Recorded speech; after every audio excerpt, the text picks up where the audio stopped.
today we shall see some important types of vector. पहले देखेंगे आज 40 different types of vector. वैसे there are so many types of vector, but then हमें जितना जरूरत है उतना ही देखेंगे. पहला हुआ पोजीशन वेक्टर. पोजीशन वेक्टर, ये जो वेक्टर है ना, यहीं से शुरुआत होगा काइनेटिक्स का. The change in position vector of a particle is called displacement. Rate of change in displacement is called velocity. ऐसे start होगा. So it starts from this kinetics chapter start होगा. तो what is position vector? Position vector of a point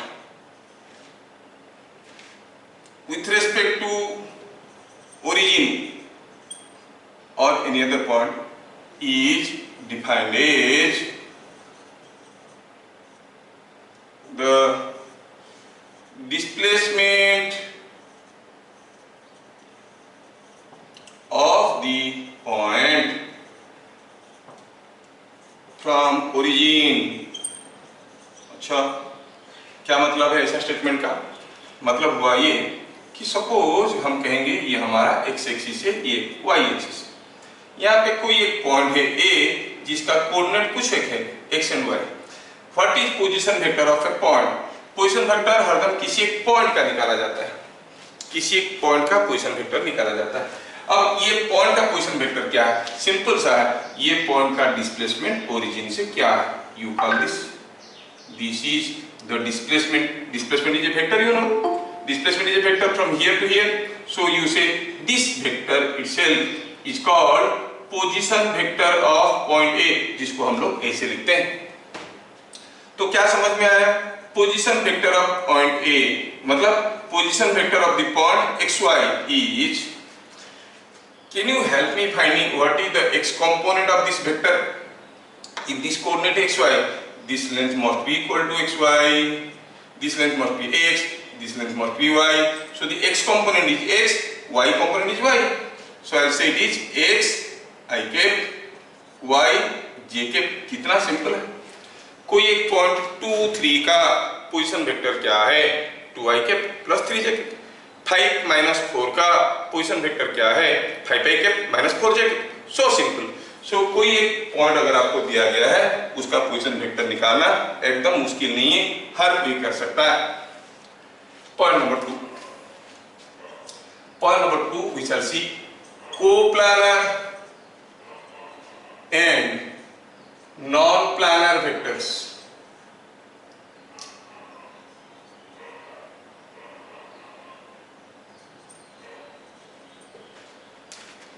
If two vectors can be accommodated in a common plane,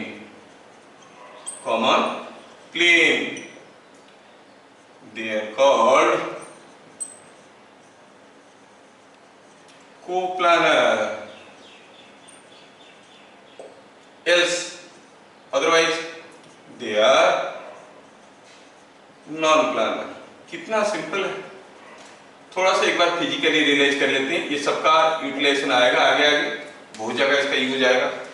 coplanar vector किसको कहेंगे? अगर दो vector को हम किसी एक प्लेन में एकोमोडेट कर सकते हैं तो. जैसे मैं कहूं कि ये कोई एक वेक्टर है and this is another vector. A and B are two vectors, but both of them are lying on this plane. So they are lying in a common plane. So you say A and B are coplanar. समझ में आया? Suppose I say this is A and this is another vector B. You clearly see A and B are coplanar. Now you imagine a third vector, something like this. ये plane है, which is perpendicularly coming out from plane. Can you think this vector is C suppose? Can you say B and C are coplanar or non-planar? आप क्या कहोगे? B और C coplanar है कि non-planar है? बोलो. Non-planar. सोचो क्या B और C को लेके मैं कॉमन प्लेन कर सकता हूँ? हाँ, ये एक प्लेन है.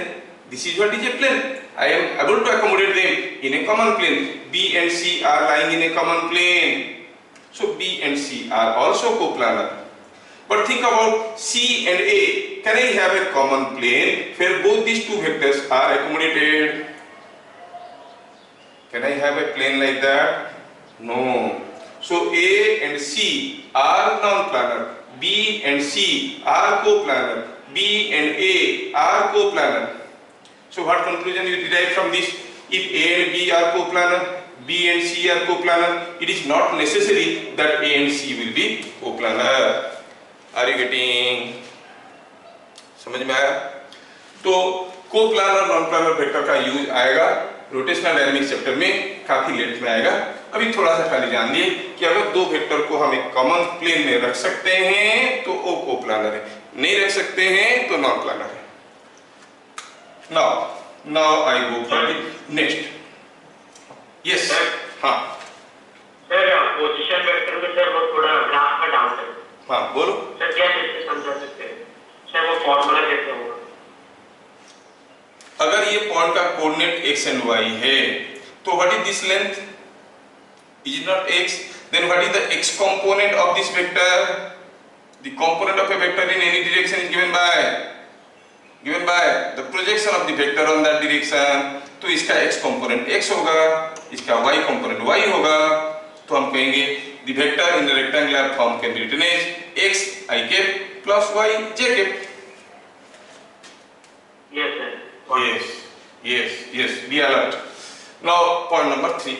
In point number 3 we shall see what is collinear and non-linear vector.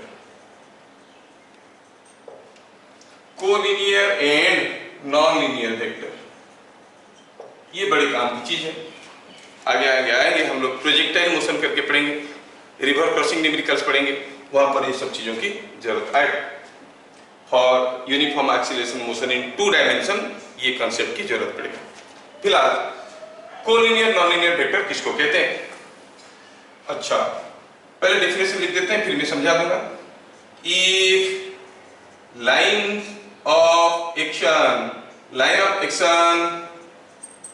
Of two vectors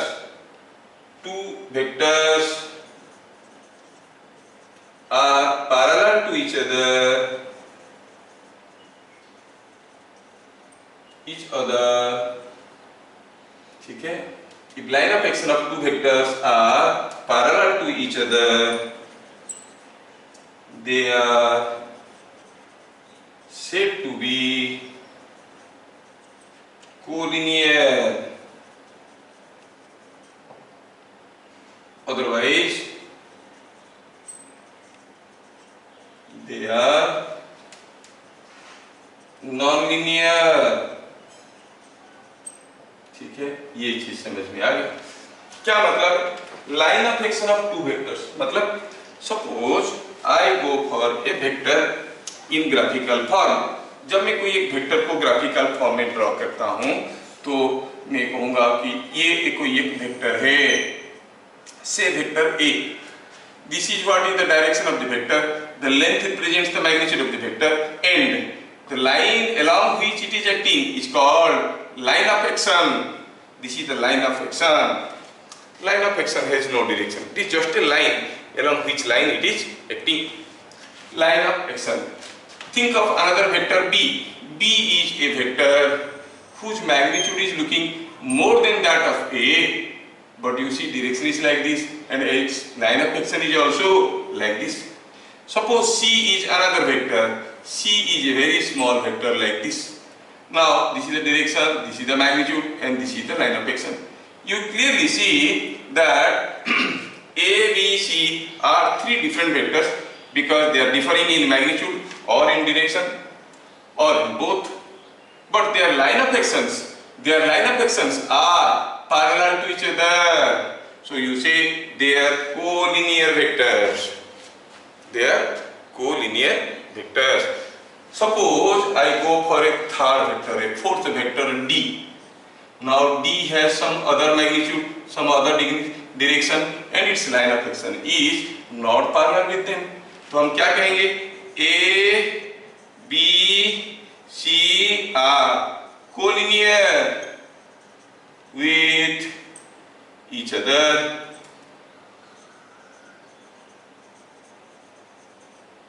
and nonlinear with D. लेकिन डिफरेंस नोट करना, जब दो वेक्टर A और B आपस में कोप्लानर थे, A and B were coplanar, B and C were coplanar, but A and C were not coplanar. But you see, if A and B are collinear, B and C are collinear, then A and C are also collinear. There cannot be a second choice. You see the differences. ठीक है?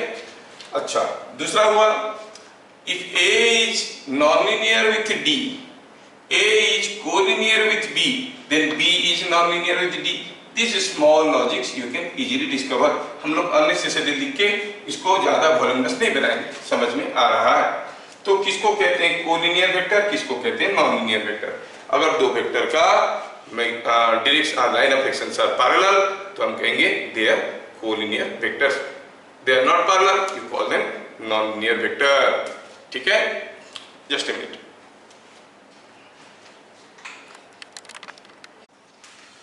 Number 4 में अब देखो, जो दो collinear vector है उनका line of action तो पैरेलल है. अब अगर दो कोलिनियर वेक्टर है तो क्या हो सकता है? What is the possibility of angle between them? A और बी कोलिनियर है, दोनों का डायरेक्शन बराबर है, तो आप कहोगे दोनों के बीच में एंगल 0 है. बी एंड सी कोलिनियर है, दोनों का लाइन ऑफ एक्शन पैरेलल है, but they are in opposite directions, मतलब angle between B and C is 180 degree. कहने का मतलब हुआ दो कोलिनियर वेक्टर के बीच में एंगल या तो 0 होगा या फिर 180 डिग्री होगा, कोई तीसरा हो नहीं सकता. When the angle is 0 means they are in same direction, they are said to be parallel vectors. And when the angle is 180 degree, that is they are in opposite direction, they are said to be anti-parallel vectors. तो अब हम लोग देखने वाले हैं what it means by parallel and anti-parallel vectors. ये सारे चीज की जरूरत है, इसलिए करना पड़ रहा है, हम लोग इसको यूज करेंगे आगे आगे. अच्छा, क्या लिखेंगे? If two collinear vectors are in same direction, they are said to be parallel vectors. देख लो, उनको हम कहेंगे parallel vectors. Similarly, if two collinear vectors are anti-parallel to each other, means their directions are opposite to each other. क्या लिखेंगे? If two collinear vectors are opposite to each other, if two collinear vectors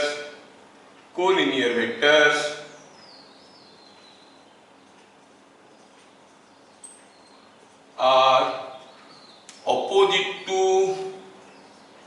each other, they are said to be anti-parallel vectors. ठीक है, दो collinear vector को हम anti parallel कब कहेंगे? जब उनका डायरेक्शन अपोजिट है. तो क्या कहोगे in this figure? A and B are coplanar और नॉन प्लानर. क्या कहोगे आप? A and B are coplanar और नॉन प्लानर? बोलिए. कोप्लानर. दे आर कोलिनियर और non linear? Collinear. They are parallel और anti parallel? Parallel. Think about B and D. B and D are coplanar or non-planar? Coplanar. They are collinear or non-linear? Their line of actions are not parallel. They are non-linear. When they are non-linear, alok band karo microphone. When they are non-linear, you cannot predict whether they are, you cannot say whether they are anti-parallel or parallel. जब collinear है तभी हम बात करते हैं वो parallel है कि एंटी पैरेलल है. Now B and C are collinear but they are anti parallel, they are in opposite directions. तो वैसे अगर कोई फिगर दिया रहेगा, it is very easy on your part to check whether they are collinear, non linear, coplanar, non planar, देख के बता सकते हैं. लेकिन अगर सपोज कोई वेक्टर को हमें रेक्टेंगुलर फॉर्म में दिया गया है, रेक्टेंगुलर फॉर्म में दिया गया है और हम जानना चाहते हैं कि वो कोप्लानर है या सॉरी कोलिनियर है या नहीं है, तो मैं आपको एक क्लू देने वाला हूं. This clue is not available in your books, लेकिन ये क्लू को काफी जरूरत पड़ेगा आगे जबकि क्वेश्चंस आते हैं. सॉल्व करने के लिए वो लोग बहुत ही लंबा चौड़ा मेथड करते हैं. ठीक है, क्या है, दो वेक्टर आपको दिया गया है, चेक करना है कि वो कोलिनियर है कि नहीं. For example, before we go for all that, मैं लिखना चाहूंगा if A is equal to AX I cap, AY J cap, B is equal to BX I cap, BY J cap. You know any vector can be written like this, and AX by BX is equal to AY by BY, then A is collinear. A is collinear with B. Remember, I repeatedly say not available in your book. वो लोग cross product करके निकालेंगे बहुत लंबे चौड़े तरीके से, आप तो ओरली देख के पता कर लोगे. In none of the books it is available. So AX by BX is equal to AY by BY, तो आप कहेंगे A is collinear with B. क्यों हुआ मैं समझा दूंगा, चिंता की कोई बात नहीं. कोलिनियर हो गया तो फिर वो पैरेलल है कि एंटी पैरेलल है, तो फिर देखते हैं. If AX by BX is equal to AY by BY is equal to something K, and K is positive. कि अगर पॉजिटिव आया तो हम कहेंगे vector A is parallel to vector B, और कि अगर नेगेटिव आया तो vector A is anti parallel to vector B. अब मेरा काम है वेरीफाई करना, प्रूफ करना. कैसा है प्रूफ, आपको कोई पूछेगा नहीं क्योंकि बुक में ये है नहीं, हमें न्यूमेरिकल सॉल्व करने में मदद मिलेगा, इसलिए मैं बताया. लेकिन मैं अभी प्रूफ करूंगा, प्रूफ को हम लोग अभी करेंगे और देखेंगे. तो पहले देख लेते हैं, दो कोई वेक्टर आपको दिया गया है A B, ये दोनों कोलिनियर है कि नहीं कैसे चेक करेंगे. AX by BX equal to AY by BY हो गया तो कोलिनियर, नहीं हुआ तो नॉन लीनियर. फिर कोलिनियर हुआ तो कोलिनियर दो किस्म के हो सकते हैं, पैरेलल और उल्टा जाके एंटी पैरेलल. तो देखना है कि जो रेशियो है वो रेशियो पॉजिटिव आ रहा है तो पैरेलल है, नेगेटिव आ रहा है तो एंटी पैरेलल है. समझ में आया? तो before I go for the proof I would like to check क्या मेरा ये जो टेक्निक है चेक करने का आपको समझ में आया कि नहीं आया. सपोज हम कहेंगे, just for sake of example, suppose vector A is equal to 2I cap minus 6J cap, and vector B is equal to 6I cap plus 18J cap. Check. Given A is this, B is this. Check if A and B are parallel, are collinear or not. Collinear, ये दोनों collinear है कि नहीं check करना है. तो चलिए देखते हैं, छोटा सा एग्जांपल है कैसे चेक करेंगे. सॉल्यूशन ऐसे करेंगे, AX by BX कितना आया 2/6, इट्स 1/3, और AY by BY is -6/18 is -1/3. क्या ये दोनों बराबर दिख रहे हैं? क्या कंक्लूजन मिला? X by BX is not equal to AY by BY. तो क्या कहेंगे? A and B are non-linear. समझने में कोई दिक्कत नहीं हो रहा होगा. Now I give you another case. Suppose A is given say something like 2i cap minus say 4j cap and B is given say something like minus 6i cap plus 12j cap. ठीक है, ये दिया गया है। पूछा है check for collinearity, आपको check करने के लिए कहा गया बताओ ये दोनों वेक्टर कोलिनियर है कि नहीं। स्कूल में क्योंकि ये फॉर्मूला नहीं देते हैं, स्कूल बुक में नहीं है, स्कूल बुक क्या जेईई बुक में भी नहीं है, क्योंकि फॉर्मूला नहीं है इसलिए ऐसे क्वेश्चंस नहीं है। तो आप लोग तो जेईई के लिए तैयारी कर रहे हो, आगे आगे चल के हम लोग देखेंगे कोई बॉडी 2 डायमेंशनल मोशन करने के लिए क्या चाहिए, उसका initial velocity and acceleration must be non linear, तब वो लोग फंस जाते हैं। अगर u दिया रहा है और a भी दिया गया है, दोनों को देख के बताओ particle will undergo a straight line motion और ए 2 डायमेंशनल मोशन, तब वो लोग चेक नहीं कर पाते। हम लोग इस तरीके से आसानी से चेक कर पाएंगे। हम जो जो टूल्स आपको दे रहे हैं वो हमारी जरूरत में आएगा इसलिए दे रहे हैं। तो चेक फॉर कोलिनियरिटी चेक करिए, बोलिए क्या होगा। देखेंगे कि ax by bx कितना आ रहा है यहाँ पर 2 by minus 6 obviously -1/3। ay by by क्या आ रहा है, ay by by it is -4/12, so -4/12 is -1/3। ओ क्या मिला, ax by bx is equal to ay by by and is equal to -3, मतलब नेगेटिव। तो क्या कहेंगे, ये दोनों बराबर है, मतलब दे आर कोलिनियर और नॉन लीनियर। कोलिनियर होंगे, कोलिनियर, अच्छा कोलिनियर। अब ये कोलिनियर तो है, कोलिनियर है तो फिर या तो पैरेलल होंगे या फिर एंटी पैरेलल होंगे।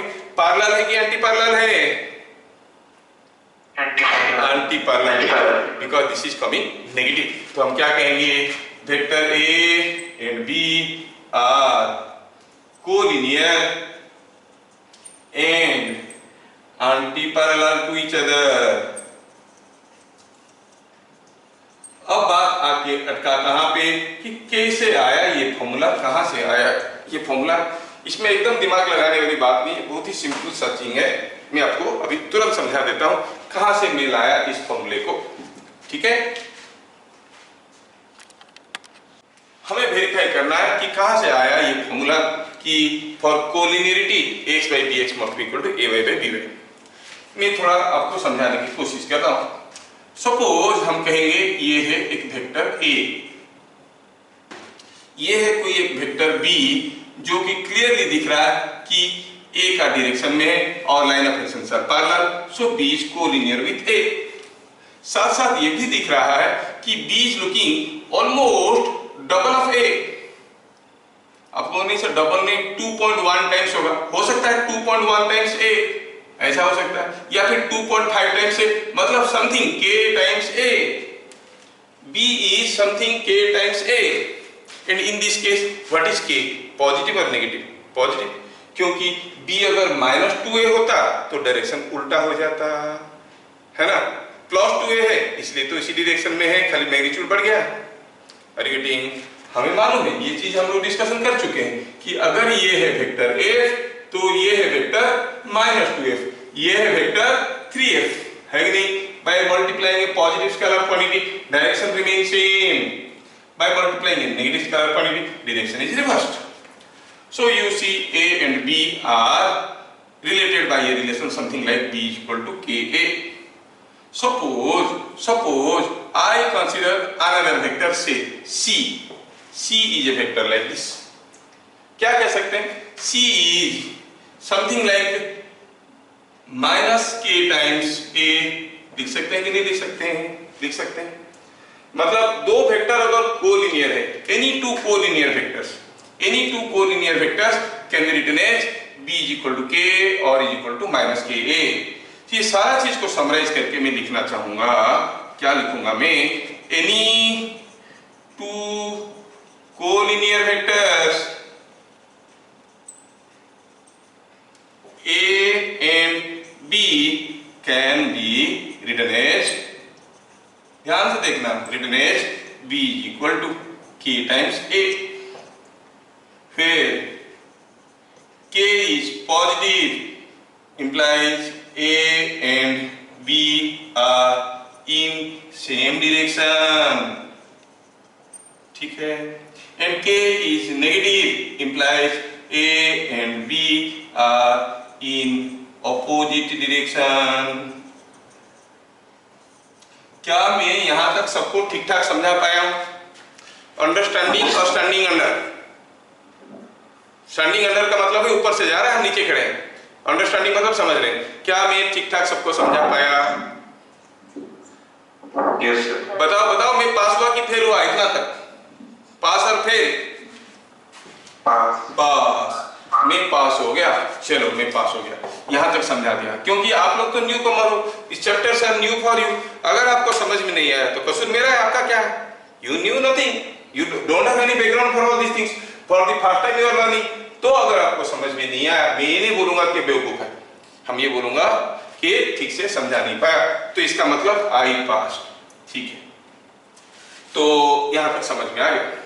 अब B is equal to KA, now B is equal to KA जो चीज आया कब? when B and A are collinear, that can be written as BXI cap BYJ cap is equal to K AXI cap AYJ cap, नहीं, that is understood like this। आप कहोगे BX comparing the components, BX is equal to KX, BY is equal to K AY, है कि नहीं? BX I के BY J के मतलब क्या? X डायरेक्शन में BX, Y डायरेक्शन में BY, X डायरेक्शन में BX, Y डायरेक्शन में BY, ये है वेक्टर। इसका मतलब हुआ X डायरेक्शन में KX, Y डायरेक्शन में KY, तो सेम वेक्टर बन रहा है, मतलब KAX must be equal to BX, KY must be equal to BY। तो क्या मिला भाई? PX by AX कितना हो गया? K, इधर BY by AY कितना हो गया? K, fine. तो फॉर कोलिनियरिटी आपको क्या मिला? BX by AX must be equal to BY by AY, if the ratio is positive they are parallel, the ratio is negative they are antiparallel। We'll see negative vector। Two equal and opposite vectors are said to be negative vectors of each other। हाँ, मतलब अगर हम कहेंगे ये एक vector है A और ये एक वेक्टर है B, दोनों का मैग्नीट्यूड बराबर है, डायरेक्शन ऑपोजिट है, तो हम कहेंगे A and B are negative vectors of each other. लिखने के लिए क्या लिखेंगे? लिखने के लिए लिखेंगे vector A is equal to minus of vector B। हाँ ठीक है, ठीक है। क्या आपके पास कोई रेडीमेड एग्जाम्पल है दो वेक्टर का जो आप एक दूसरे का नेगेटिव वेक्टर बोल सकते हो? हाँ सर, बोल सकते हैं। Action and reaction are equal and opposite, so action and reaction are the forces, they are negative vectors of each other. ठीक है, तो नेगेटिव वेक्टर समझ में आया, ज्यादा दिमाग लगाने वाली चीज इसमें है नहीं। नोट पॉइंट नंबर 6, हमें नेगेटिव वेक्टर भी समझ में आ गया। नॉन वेक्टर, ये नॉन वेक्टर का क्या बहुत ज्यादा इंपॉर्टेंस है नहीं, लेकिन स्कूल बड़े बड़े मजे लेके इसको करते रहते हैं। क्या? A vector with zero magnitude, magnitude zero है, हाँ, is called a non vector. कोई वेक्टर का मैग्नीट्यूड जीरो है तो इसको नॉन वेक्टर कहते हैं। वैसे कोई वेक्टर का मैग्नीट्यूड अगर जीरो है उसका बहुत ज्यादा सिग्निफिकेंस नहीं रहता है, फिर भी ये नॉन वेक्टर कहलाता है। तो कोई एग्जांपल लेते हैं, ठीक है, लेते हैं। सपोज हम कहेंगे कोई बॉडी के ऊपर दो फोर्स आ रहे हैं, 10 न्यूटन का और दूसरा फोर्स 10 न्यूटन का, टू फोर्सेस आर एक्टिंग। तो आप क्या कहोगे? नेट फोर्स जो होगा उसका मैग्नीट्यूड क्या होगा? Net force is a vector, उसका मैग्नीट्यूड क्या होगा? 0। सो आप क्या कहोगे? F net is a null vector. I can give you one more example. Suppose हम कहेंगे a body starts from rest and moves with an acceleration 2 meter per second square. Initial velocity u क्या? Start from rest. Initial velocity जो u होगा वो क्या होगा? उसका magnitude क्या होगा? 0. Initial velocity u has magnitude 0 because it started from rest. तो हम कहेंगे initial velocity u is a null vector. ठीक है, तो ऐसे करके हम ढेर सारे छोटे छोटे वैरायटी के वेक्टर देख लिए। और भी वेक्टर्स है, radial vectors, axial vectors, polar vectors. कोई vector along the radius act कर रहा है, radial vector along the axis of rotation act कर रहा है। एक्सियल वेक्टर नाम से पता चलता है, जैसे महांती बाबू का बेटा, साहू बाबू का बेटा, पंडा बाबू का बेटा, ओरिजिन कहाँ से ओरिजिन है उसके हिसाब से वो सब चीजें हम लोग नहीं लिखेंगे। क्या आपको ये बताना पड़ता है कि पंडा बाबू का बेटा जो है वो पंडा है, महांती बाबू का बेटा जो है वो महांती है, साहू नहीं है, बताने की जरूरत नहीं पड़ता। तो अननेसेसरी बुक में ऐसे कुछ डेफिनेशन देके थोड़ा लंबा कर दिए। मैं वो सारे छोटी छोटी चीजों को नहीं बता रहा हूँ क्योंकि नाम से ही पता चल जाता है कि वो क्या है। अब सबसे इंपॉर्टेंट चीज मैं जो बताने वाला हूँ, सबसे इंपॉर्टेंट आज की क्लास का सबसे इंपॉर्टेंट जो है वो है यूनिट वेक्टर, जिसके ऊपर डायरेक्ट क्वेश्चंस आएंगे आपके साथ। तो आपको करना पड़ेगा व्हाट इज यूनिट वेक्टर। ठीक, ये नोट पॉइंट नंबर 6 था कि 7 था? 6 था कि 7 था रे? 6। मतलब यू आर ऑल अलर्ट। 7 देखो, कोई 7 बोल रहा है? हाँ, मतलब कुछ लोग अलर्टली देख रहे हैं। 7 यूनिट वेक्टर। थोड़ा बच्चे लोग इसको बढ़िया से समझना, इसको कैसे सिंबल करते हैं ऐसे समझते हैं।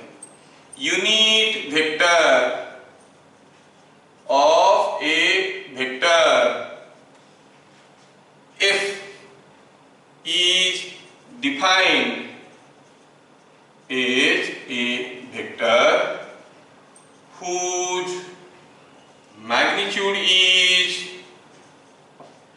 1 and direction is same as vector f। समझने की कोशिश करो। पोजीशन वेक्टर किसी एक पॉइंट का निकालते थे, यूनिट वेक्टर किसी एक वेक्टर का निकालते हैं, किसी एक वेक्टर का यूनिट वेक्टर निकालते हैं। तो क्या कह रहा है? कह रहा है कि सपोज हमारे पास ये कोई एक वेक्टर है f, ठीक है, ये कोई एक वेक्टर है f।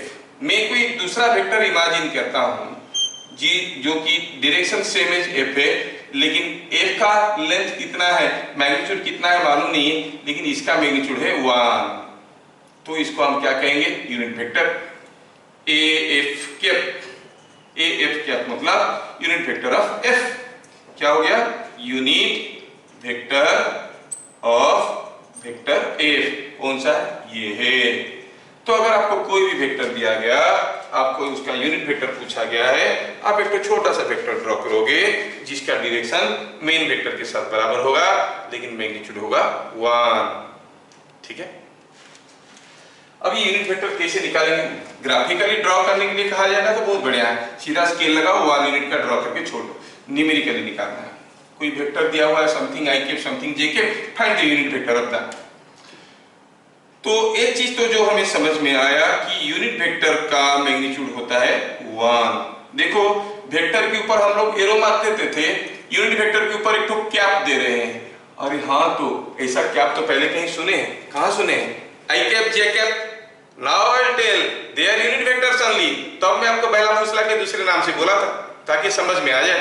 अब मैं बताऊंगा कि i cap j cap are nothing but unit vectors along positive x axis and positive y axis. ठीक है, तब ऐसे नहीं बोला था क्योंकि तब आपको यूनिट वेक्टर क्या है मालूम नहीं था। तो एग्जांपल के तौर पे हम कह सकते हैं i cap j cap etcetera are unit vectors along positive x axis and positive y axis respectively। हाँ, ये समझ में आ गया। तो कोई अगर पूछेगा what is the magnitude of I cap and J cap, तो आप क्या कहोगे? अब तो समझ में आ गया। कोई पूछेगा बताओ what is I cap magnitude, you say it is 1। What is J cap magnitude, that is 1, है कि नहीं? सिंपली क्या ये चीज हमें पहले से मालूम था? हाँ मालूम था भाई। हम अगर कहेंगे कोई vector is equal to 1 I cap plus 0 J cap, तो वेक्टर का मैग्नीट्यूड क्या होता था? Vector it is same as I cap only, इसका मैग्नीट्यूड क्या होता था? सेम एज आई कैप का मैग्नीट्यूड। और कैसे निकाल देते? 1 का स्क्वायर 0 का स्क्वायर होल रूट ओवर क्या था? 1 ही तो था, है ना? ये चीज हमें पहले से मालूम है। So I cap j cap are nothing but unit vectors along positive x axis and y axis। ठीक है, यह सब समझ में आ रहा है। लेकिन कोई वेक्टर f अगर दिया रहेगा, ग्राफिकली दिया रहेगा, तो हम यूनिट वेक्टर फटाफट ड्रॉ कर सकते हैं। स्केल लेके सेम डायरेक्शन में 1 यूनिट का एक वेक्टर ड्रॉ कर देंगे। अगर दिया है रेक्टेंगुलर फॉर्म में या फिर ऑर्थोगोनल फॉर्म में, दिया है कि f is equal to 6 I cap minus 8 J cap, अब बताओ उसका यूनिट वेक्टर नहीं, तो कैसे करेंगे? लेट्स आगे बढ़ते हैं समझने के लिए। How to find unit vector of a vector. I would like to repeat the same figure. Suppose हम कहेंगे ये कोई एक वेक्टर f है, हाँ, और ये उसका यूनिट वेक्टर है। ध्यान से देखना ए F cap is unit vector of f। Suppose हम कहेंगे वेक्टर f का मैग्नीट्यूड है 4 और इसका मैग्नीट्यूड तो 1 है। मतलब अगर ऐसे हम 4 वेक्टर को जोड़ेंगे तो शायद हम वेक्टर f की बराबर हो जाएंगे। ये हमें समझ में आ रहा है। तो I can write that vector f is equal to 4 times a unit vector in its direction. Yes, समझ में आ रहा है? इसमें तो कोई दो राय नहीं, क्योंकि इसका मैग्नीट्यूड 1 है। इसे 4 तो जोड़ देंगे तो वेक्टर f के साथ बराबर हो जाएगा। ठीक, अगर वेक्टर f का मैग्नीट्यूड 5 होता तो हम यहाँ पे लिखते 5, अगर 10 होता तो लिखते 10। मतलब इन जनरल हम यहाँ पे क्या लिख रहे हैं? इन जनरल हम यहाँ पे लिख रहे हैं मैग्नीट्यूड ऑफ f। ठीक है, इसका मतलब any vector f can be written as magnitude of the vector into its unit vector. तो क्या लिखेंगे? Any vector f can be written as vector f is equal to magnitude of the vector and a unit vector in its direction। फिर f क्या है? Unit vector of f हम लोग देख चुके हैं। इसका मतलब ये हुआ यूनिट वेक्टर अगर निकालना है तो कैसे निकालेंगे? Vector f by magnitude of vector f। Oh, so simple. कोई भी एक वेक्टर का अगर यूनिट वेक्टर निकालना है, उस वेक्टर से उसका मैग्नीट्यूड को डिवाइड कर दो, उस वेक्टर को उसका मैग्नीट्यूड से डिवाइड कर लो। जैसे just for sake of example मैं आपको एक एग्जांपल दूंगा। सपोज हम कहेंगे कि vector f is equal to से 8 I cap minus 6 J cap, और आपको पता करना है what is a F cap. तो आप क्या कहोगे? आप जानते हो कि f का मैग्नीट्यूड कितना होता है? When it is given in rectangular form, magnitude निकालने का तरीका 8 का स्क्वायर माइनस 6 का square whole root over that is 10। यहां तक समझ में आ गया। तो फिर यूनिट वेक्टर ऑफ f कैसे निकलेगा? It is unit vector of f मतलब vector f by magnitude of f। चलो डिवाइड करते हैं।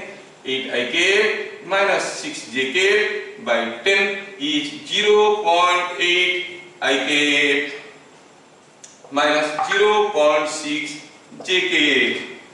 देखो कितना आसान है। अगर वेक्टर f है ये, उसका यूनिट वेक्टर है ये। अब देखिए यूनिट वेक्टर तो हम लोग समझ गए हैं, थोड़ा सा और समझते हैं कि suppose a and b are 2 unit vectors, I mean 2 parallel vectors. Point number 3 में बता रहे हैं if a vector is parallel to b vector, मतलब पैरेलल है, लाइन ऑफ एक्शन सब पैरेलल। ये है वेक्टर ए, ये है vector B, you clearly see they are looking parallel to each other. This is a unit vector in the direction of A, this is a unit vector in the direction of B। ध्यान से देखना, अब A का direction B के साथ बराबर है, unit vector of A is in the direction of A, unit vector of B is in the direction of B। ये दोनों सेम डायरेक्शन में, तो ऑटोमेटिकली ये दोनों का भी डायरेक्शन बराबर हो गया। A cap and AB cap are also in same direction, नहीं, A cap and AB cap are also in same direction, ये हमें समझ में आ गया। अच्छा, A cap का मैग्नीट्यूड क्या है? इसमें से वेक्टर A और वेक्टर B को थोड़ा प्यार से देखो, बताओ इनमें से किसका यूनिट वेक्टर का मैग्नीट्यूड ज्यादा होगा? A का यूनिट वेक्टर कि B का यूनिट वेक्टर? किसका यूनिट वेक्टर का मैग्नीट्यूड ज्यादा होगा? A का यूनिट वेक्टर का मैग्नीट्यूड ज्यादा होगा। Any other answer? सर दोनों सेम रहेगा। सेम रहेगा भाई, यूनिट वेक्टर का मतलब मैग्नीट्यूड 1 है। जैसे अभी आप लोग ये जो वेक्टर निकाले हो, इसका मैग्नीट्यूड निकाल के देखो, 1 ही तो आएगा। यूनिट वेक्टर मतलब मैग्नीट्यूड इज 1, ए इतना बड़ा हो या इतना बड़ा हो, unit vector will be the same, magnitude is unity. मतलब ए का यूनिट वेक्टर, बी का यूनिट वेक्टर, दोनों का मैग्नीट्यूड 1 है। ए का unit vector is in the direction of A, B का unit vector is in the direction of B, and A and B are in same direction. मतलब ए cap, A B cap are in same direction and both are having same magnitude. दो vector का magnitude भी बराबर है, direction भी बराबर है, तो हम क्या कहेंगे? A cap is equal to A B cap. अगर दो वेक्टर का मैग्नीट्यूड और डायरेक्शन बराबर हो गया, हम कहेंगे they are equal vectors, same vector है कि नहीं? सिमिलरली हम कहेंगे कि if A is antiparallel to vector B, then क्या आप कोई रिलेशन मुझे बता सकते हो A कैप और AB कैप के बीच में? आपकी स्मार्ट दिमाग की ऊपर से क्या निकल के आ रहा है? बताओ, A कैप AB कैप क्या होगा? क्या लिख सकते हैं हम दोनों के बीच में रिलेशन? सोच लो, सोच के बताओ। ग्रेटर देन नहीं लिखेंगे, ग्रेटर देन नहीं लिखेंगे। अब सोचो, अगर A and B are anti parallel, में ड्रॉ करके दिखाता हूं, ये हुआ वेक्टर A, ये हुआ vector B। Now they are anti parallel means opposite directions. A का यूनिट वेक्टर ऐसा है, you call it A cap. B का यूनिट वेक्टर ऐसा है, A B cap. A cap का मैग्नीट्यूड 1 है, AB कैप का मैग्नीट्यूड 1 है। A कैप और AB कैप ऑपोजिट है, मतलब AB cap is minus of A cap. ये दोनों इक्वल एंड ऑपोजिट है, they are negative vectors of each other. I can write this is equal to minus of AB cap. क्या समझ में आ रहा है?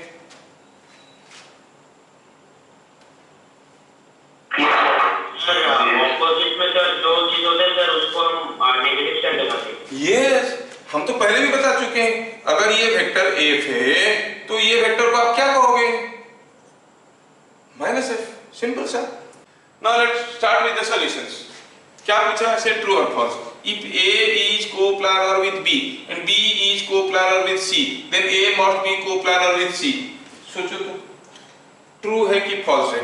मस्ट भी लिखा है। अगर A B के साथ कोप्लानर है, B C के साथ कोप्लानर है, ठीक है? देख लो, मैं आपको दो वेक्टर दिखा रहा हूं यहां। Suppose these two vectors are coplanar because you can have a common plane. This vector and this vector are also coplanar because you can have a common plane like this, है कि नहीं? तो ये दोनों कोप्लानर है, इन दोनों को लेके कर सकते हो कोप्लानर है। क्या इन दोनों को लेके किसी कॉमन प्लेन में रख सकते हो? इसको और इसको लेके नहीं रख सकते हो, है कि नहीं? तो हम कहेंगे मस्ट भी कोप्लानर नहीं कह सकते, मे भी कोप्लानर, मे नॉट भी कोप्लानर। कब कोप्लानर होंगे? मान लो तीसरा वेक्टर ऐसा है, अब क्या कहोगे? ये वेक्टर इसके साथ कोप्लानर है, ये वेक्टर इसके साथ कोप्लानर है, ये इसके साथ कोप्लानर है, सब एक दूसरे के साथ कोप्लानर है। लेकिन अगर ये वेक्टर ऐसे होगा तो ये दोनों तो कोप्लानर है, लेकिन ये और ये कोप्लानर नहीं है, तो मस्ट बी कोप्लानर लिखना गलत हो गया, तो लिखेंगे false. If A is collinear with B and B is collinear with C, then A is collinear with C. A B के साथ collinear है, ये A है, ये B है, ये C है, B C के साथ collinear है, A B के साथ collinear है, तो A and C must be collinear। हाँ, ये true, ऐसा तो होता है, आंसर हुआ true। If A is parallel to B, A is parallel to B, मतलब सेम डायरेक्शन में है, and B is anti parallel to C, मतलब C ऐसा है, B और C एंटी पैरेलल है, तो आप क्या कहोगे? A and C are parallel और anti parallel? A and C are parallel और एंटी पैरेलल? जबकि लिखा है पैरेलल, मतलब हो गया फॉल्स। समझ में आया? Now let us go for question number 2। कितना सिंपल क्वेश्चन है। Solutions for 2। f is given by 3ik plus 4jk। हमें इसका यूनिट वेक्टर निकालना है, लेकिन हमें इसकी मैग्नीट्यूड की जरूरत पड़ेगा। और मैग्नीट्यूड निकालने का तरीका, कोई रेक्टेंगुलर फॉर्म में वेक्टर दिया है, अगर वेक्टर दिया है fxik plus fyjk, जो लोग रेक्टेंगुलर फॉर्म पढ़ चुके हैं उनको मालूम है कि ये फॉर्मूला होता है fx का स्क्वायर fy का square whole double, that is 3 square 4 square whole double, that is 5। हाँ, तो पूछा गया है unit vector in the direction of f। Formula होता है वेक्टर बाय इट्स मैग्नीट्यूड। कोई भी वेक्टर का यूनिट वेक्टर को हम ऐसे निकाल सकते हैं, कोई भी वेक्टर का यूनिट वेक्टर को हम ऐसे निकाल सकते हैं, तो क्या लिखेंगे? 3ik plus 4jk by magnitude of this is 5, so it is 3 by 5 ik 4 by 5 jk। कितना सिंपल है। रह गया किसका, और कौन सा बाकी रह गया? बाकी रह गया क्वेश्चन नंबर 3। क्वेश्चन नंबर 3 देखिए तो कितना सिंपल है। Question number 3। सर, हाँ बोलिए। सर उसको पॉइंट में लिख सकते हैं? हाँ, क्यों नहीं लिख सकते, हम फ्रैक्शन में दिए, आप डेसिमल में लिख सकते हैं, नो प्रॉब्लम। सॉल्यूशन नंबर 3 दिया है कि a is half i cap p j cap half k cap, दिया कि ये एक यूनिट वेक्टर है। if a is a unit vector अगर दिया है तो इसका मतलब मैग्नीट्यूड ऑफ a क्या है? 1। लेकिन मैग्नीट्यूड ऑफ a कैसे निकलता है? हाफ का स्क्वायर p का स्क्वायर हाफ का square whole root over is equal to 1 है कि नहीं? हाफ का स्क्वायर तो रूट ओवर उठाओ, इधर हो जाएगा 1 स्क्वायर, तो हम लिखेंगे हाफ का square is 1/4 p square plus 1/4, तो ये रूट ओवर उठ गया तो इधर हो जाएगा 1 का square that is 1, 1/4 plus 1/4 is 1/2, उधर गया माइनस हो गया, मिल गया p square is equal to 1/2। तो p का वैल्यू क्या हो जाएगा? It can be plus minus 1 by root over of 1/2 और प्लस माइनस 1/√2 ऐसे लिख सकते हैं 1/√2। तो p का वैल्यू अगर प्लस 1/√2 रहेगा तब भी होगा, माइनस 1/√2 रहेगा तब भी होगा। समझ में आया क्या? ठीक, यस सर। यस सर, ठीक। बस अब एक दो वैरायटी के क्वेश्चन है, हम लोग कर लेते हैं। एक दो क्वेश्चन है। Question number 4। क्वेश्चन नंबर 4 क्या दिया है?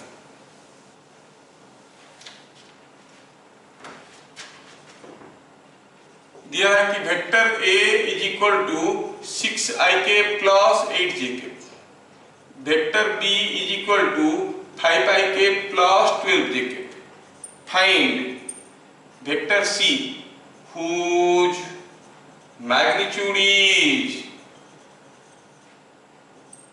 same as that of vector b and direction is is same as that of vector A.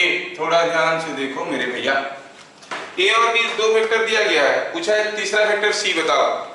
सी का मैग्नीट्यूड कितना, डायरेक्शन कितना, मैग्नीट्यूड बी के बराबर, डायरेक्शन ए के बराबर। ओहो बड़ा टेढ़ा क्वेश्चन है। तो चलो सोचते हैं। बोला कि सी वेक्टर को बताओ जिसका मैग्नीट्यूड बी के बराबर है और डायरेक्शन सी के बराबर है, डायरेक्शन ए के बराबर है। जो दिया है उसी को लिखते हैं। क्या दिया है, सी का magnitude is same as magnitude of B. But magnitude of B क्या है, 5 का स्क्वायर 12 का square whole over B vector हमें दिया गया है। It is 25 plus 144 is equal to 169, 4 root over is 13। क्या प्लस माइनस लिखेंगे? नहीं नहीं नहीं नहीं, मैग्नीट्यूड इज ऑलवेज पॉजिटिव। ठीक है, साइतोस पढ़ना, आर यू देयर? आगे थे तो ठीक है। तो इट सी का magnitude is coming out to be 13। Now हमें पता ये करना है व्हाट इज वेक्टर सी। अच्छा, एनी वेक्टर सी हमें जो निकालना है, can you written as magnitude of C and a unit vector in the direction of C. Before that लिखेंगे C is in direction of A. C और A same direction में है, मतलब दे are parallel. और दो पैरेलल वेक्टर के लिए सी और ए सेम डायरेक्शन में है, when two vectors are parallel what was the relation between their unit vectors. दो पैरेलल वेक्टर के यूनिट वेक्टर के बीच में क्या रिलेशन था, याद कर लो। ये एक वेक्टर है, ये एक दूसरा वेक्टर है, इसका यूनिट वेक्टर, इसका यूनिट वेक्टर, दे वर इक्वल वेक्टर्स, है कि नहीं? तो आप कहोगे C is in direction of A, मतलब unit vector of C is same as unit vector of A। क्या चीजें समझ में आ रहे हैं? Is it understood? Yes sir. Yes. हमें क्या चाहिए, vector C। We know that। नहीं भी मालूम हो तो इसे लिख दो, किसी को पता नहीं चलता है कि आपको मालूम नहीं। सीना ठोक के लिखो, we know that। टीचर को कहाँ मालूम है, इसको मालूम है कि नहीं? Right, we know that C can written as magnitude of C and a unit vector in the direction of C। और यहाँ पर हम पता कर चुके हैं कि AC cap is equal to AA cap. लेकिन AA कैप क्या है, AA कैप क्या है, it is vector A by magnitude of A, है कि नहीं? वेक्टर A क्या था, 6ik plus 8jk, 6ik plus 8jk। Magnitude of A क्या था, 6 का स्क्वायर 8 का square whole over which is 10। Divide करो तो हो गया 0.6ik plus 0.8jk। This is what is the unit vector in the direction of C। Okay, now if you put it here in the direction of C, in the direction of C, AC cap क्या हो गया और magnitude of C क्या हो गया। Magnitude of C is coming out to be 13 and AC cap क्या हो गया 0.6ik 0.8jk, है कि नहीं? Just multiply, when you multiply 13 into 0.6 is 7.8ik plus 10.4jk। तो कोई वेक्टर C आपको पूछा गया था जो आप निकाल दिए, क्या समझ में आया? Yes sir. मजा आ रहा है कि नहीं? Yes sir. मजा आ रहा है ना? तो टेढ़े मेढ़े क्वेश्चन हम लोग को करना पड़ेगा और ऐसे ढेर सारे क्वेश्चन मैं आपको दूंगा करने के लिए। ठीक है, next class we are going to read about addition through resolution, जो कि बहुत ही इंपॉर्टेंट है मैकेनिक्स समझने के लिए। मैकेनिक्स का हर एक न्यूमेरिकल में कल वाले जो अगले क्लास में जो पढ़ाने वाले वो थ्योरी की जरूरत पड़ेगा। ठीक है, मस्ट लर्न टू इंटरैक्ट। फिर मिलेंगे अगले क्लास, तब तक के लिए जय हिंद। ठीक है, कल शाम को 6 बजे क्लास है, कल शाम को 6 बजे क्लास है, गेट रेडी।